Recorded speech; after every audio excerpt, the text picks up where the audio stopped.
ఎప్పుడు పైసల్లో అంటావు కదా సిరమ్మ, ఇక ఈ నెల నుంచి బాగానే వెనకేసేటట్టున్నావు కదా. ఎందుకురా నీ జీతంలో సగం నాకు ఇస్తున్నావా? రోలు అయ్యి మధ్యలోకి చెప్పుకున్నదట. అయినా ఇప్పటికే బస్ డబ్బులు తప్పించుకున్నావు కదా, ఇప్పుడు గ్యాస్ బుడ్డి కరెంటు బిల్లు పైసలు కూడా వెనకేస్తావు. నీకేందిగా? ఎప్పటికెళ్ళటరా మహాలక్ష్మి పథకం? ఇవాళ లాంఛనంగా లాంచ్ చేశారు కదా. గృహిణుల్ని పిలిచి గృహజ్యోతికి శ్రీకారం చుట్టిర్రు. 10 మంది మహిళలను పిలిచి ఓపెనింగ్ చేశారు.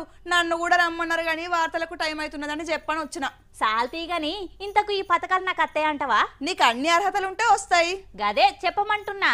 ఆగు చెప్తారు చూడు. అర్హులైన నిజమైన లబ్ధిదారులకు ఈరోజు 200 యూనిట్ల వరకు గృహ అవసరాలకు ఉచిత విద్యుత్తు, అదేవిధంగా 500 రూపాయలకే సిలిండర్ కార్యక్రమాన్ని ఈరోజు లాంఛనంగా ప్రారంభించుకుంటున్నాం.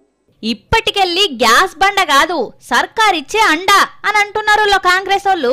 మహాలక్ష్మి పథకం కింద ఇవాళ ఇంకో 2 హామీలకు పచ్చ జెండా ఊపిన్రు తెలంగాణ సర్కారోళ్ళు. ఇక మార్చికెళ్లి 500కే సిలిండర్ బుడ్డి ఇస్తారట. 200 యూనిట్ల కరెంటు ఫ్రీలనేనట.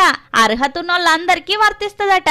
200 యూనిట్ల వరకు ఉచితంగా కరెంటు ఇచ్చేటువంటి కార్యక్రమం కానీ ఈరోజు చారిత్రాత్మకమైనటువంటి రోజుగా నేను భావిస్తా ఉన్నాను. ఆర్థికంగా ఎన్ని ఇబ్బందులున్నా ఇచ్చిన మాట కోసం జల్దీన స్కీమ్లు షురూ చేస్తున్నాం. ఇక తతీమ పథకాలు కూడా ఏ ఒక్కటి ఇడిచిపెట్టకుండా చేసుకొస్తాం అని అన్నారు. అయితే తెల్ల రేషన్ కార్డు ఉన్నోళ్లకు 200 యూనిట్ల లోపల కరెంటు కాల్సిన వాళ్లకు ఇప్పటికెళ్లి కరెంటు బిల్లు కట్టే బాధ ఉండదు. ఇక ప్రజాపాలన దరఖాస్తు పెట్టుకున్నోళ్ళ దాంట్లో అర్హులకు 500కు గ్యాస్ బుడ్డి ఇస్తారట. ఇప్పటికే గ్యాస్ ఏజెన్సీలతోటి చర్చలు నడిచినాయట. ఇక గానేరు సారు అనుకున్నాక ఆలస్యం ఎందుకు? మీ చేతుల మీదంగా మహిళలకు అందజేస్తే పనోడిచిపోతది. ఈ రోజు కోసం జనం కళ్ళల్లో వత్తులేసుకొని ఎదురు చూస్తున్నారు. కానీ